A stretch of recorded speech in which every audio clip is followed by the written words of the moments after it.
Halo Sobat Dunia Militer, gimana kabar hari ini? Sebelum kita bahas lebih lanjut, kami sarankan agar penonton setia Dunia Militer untuk dapat menonton berita ini sampai habis dan jangan lupa subscribe, like dan share.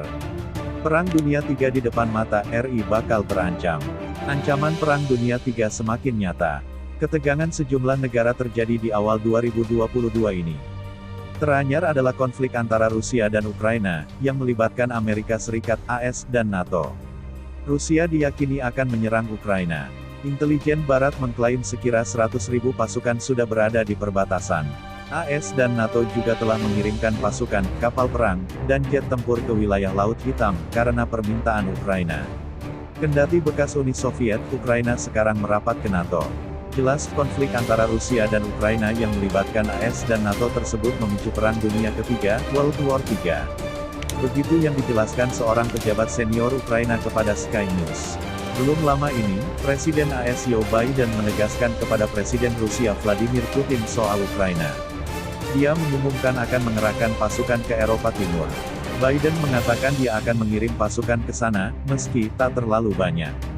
Untuk meningkatkan kehadiran NATO di Eropa Timur karena ketegangan tetap meningkat, tegasnya dikutip AFP, Minggu, tanggal 30 Januari tahun 2022. AS sendiri sudah memiliki puluhan ribu tentara yang ditempatkan di sebagian besar Eropa Barat. Sebelumnya kapal perang dan jet tempur negara-negara NATO telah berlayar untuk latihan militer di dekat Ukraina. Pernyataan Biden ini adalah yang terbaru pasca desakan Pentagon untuk diplomasi di hari yang sama. Pentagon menilai masih ada waktu untuk diplomasi guna menghindari perang. Ketua Kepala Staf Gabungan, Mark Milley menyebut perang adalah hal mengerikan. Jika terjadi akan jatuh korban dalam jumlah yang besar.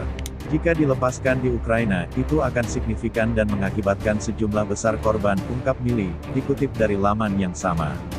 Dan bisa Anda bayangkan seperti apa itu di daerah perkotaan yang padat sepanjang jalan dan sebagainya.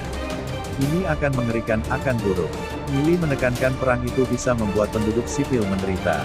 Rusia pun juga akan menderita dengan hal tersebut. Jika Rusia memilih menyerang Ukraina, itu tidak bebas biaya, dalam hal korban atau efek lain, jelasnya.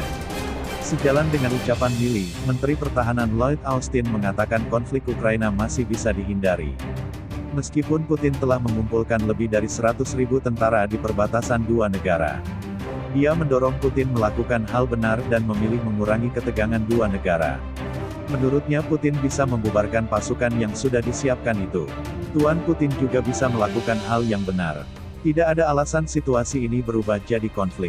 Dia bisa memilih mengurangi ketegangan, memerintahkan pasukannya pergi, kata Austin. Sementara itu, Presiden Ukraina Volodymyr Zelensky mendesak para pemimpin Barat untuk menghindari kepanikan atas penumpukan pasukan besar-besaran Rusia di perbatasan negaranya. Kemarin, dalam pembicaraannya dengan Presiden Prancis Emmanuel Macron, Putin menyetujui perlunya deeskalasi meski tetap menyalahkan Barat yang tak memahami Rusia. Menteri Keuangan Sri Mulyani Indrawati pun memberikan perhatian khusus terhadap kondisi geopolitik yang memanas antara Rusia dan Ukraina. Dikhawatirkan memicu Perang Dunia III karena menyeret Amerika Serikat, AS, dan Eropa. Waspada baru geopolitik, karena yang terjadi seperti Rusia dan Eropa dan NATO dan Amerika Serikat, AS, di Ukraina, ungkap Sri Mulyani dalam rapat kerja dengan Komisi SI DPR RI, Kamis, tanggal 27 Januari tahun 2022. Persoalan Rusia dan Ukraina kompleks.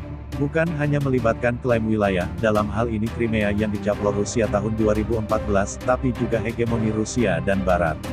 Ketegangan ini memicu ketidakstabilan di pasar global. Sementara indeks saham utama Rusia jatuh dan Bank Sentral menghentikan pembelian mata uang asing setelah rubel merosot. Bilako.